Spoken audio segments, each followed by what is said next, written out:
پھر حضرت امام حسین رضی اللہ تعالی عنہ کی تقریر کے بعد یزیدی لشکر کے بہت سے لوگ متاثر ہو گئے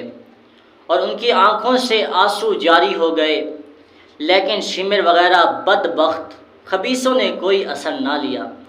بلکہ جب انہوں نے لشکر پر حضرت امام حسین کی تقریر کا اثر دیکھا تو شور و غل مچانا شروع کر دیا کہ آپ یا تو یزید کی بیعت کر لیں اور یا تو جنگ کے لیے تیار ہو جائیں، اس کے علاوہ ہم کچھ اور نہیں سننا چاہتے۔ حضرت امام حسین نے فرمایا، اے بدباطنو، مجھے خوب معلوم ہے کہ تمہارے دلوں پر شقاوت و بدبختی کی مہر لگ چکی ہے اور تمہاری غیرت ایمانی مردہ ہو چکی ہے، لیکن میں نے یہ تقریر صرف اتمام حجت کے لیے کی ہے تاکہ تم یہ نہ کہہ سکو کہ ہم نے حق اور امام برحق کو نہیں پہچانا تھا۔ الحمدللہ میں نے تمہارا یہ عذر ختم کر دیا۔ اب رہا یزید کی بیعت کا سوال، تو یہ مجھ سے ہرگز نہیں ہو سکتا کہ میں باطل کے سامنے سر جھکا دوں۔ مرد حق باطل سے ہرگز خوف کھا سکتا نہیں، سر کٹا سکتا ہے لیکن سر جھکا سکتا نہیں۔ امام علی مقام نے جب دیکھا کہ یہ بدبخت میرے قتل کا وبال اپنی گردن پر ضرور لیں گے اور میرا خون بہانے سے کسی طرح باز نہیں آئیں گے،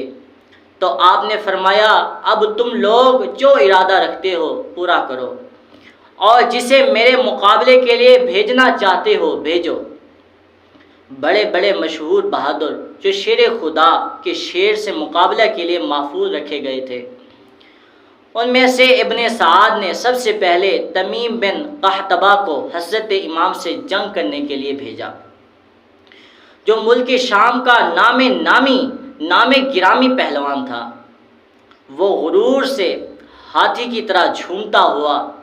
اپنی بہادری کی ڈینگیں مارتا ہوا حضرت کے سامنے آیا اور پہنچتے ہی آپ پر حملہ کرنا چاہا۔ ابھی اس کا ہاتھ اٹھا ہی نہیں تھا کہ شیر خدا کے شیر نے ذوالفقار حیدری سے ایسا تلوارانہ وار کیا کہ اس کا سر جسم سے اڑا دیا اور اس کے گھمنڈ کو خاک میں ملا دیا۔ پھر یزید ابطحی بڑے کرو فر کے ساتھ آگے بڑھا اور چاہا کہ امام حسین کے مقابل بہادری کا جوہر دکھا کر یزیدیوں کی جماعت میں ایسے شاباشی حاصل کرے اور انعام و اکرام کا مستحق بنے۔ آپ کے سامنے پہنچ کر ایک نعرہ مارا اور کہا، شام و عراق کے بہادر، ان کو شکن میں میری بہادری کا غلہ رہتا ہے، یعنی غلبہ رہتا ہے، خوف رہتا ہے۔ میں روم و مصر میں شہر آفاق ہوں، بڑے بڑے بہادروں کو آنکھ چھپکتے موت کے گھاٹ اتار دیتا ہوں۔ ساری دنیا کے لوگ میری بہادری کا لوہا مانتے ہیں، میرے سامنے بھیڑ بکری کی طرح بھاگتے ہیں اور کسی میں مجھ سے مقابلے کی طاقت نہیں۔ آج تم میری قوت اور میرے داؤ کو دیکھو گے۔ تو امام علی مقام حضرت امام حسین نے فرمایا، تم مجھے جانتا نہیں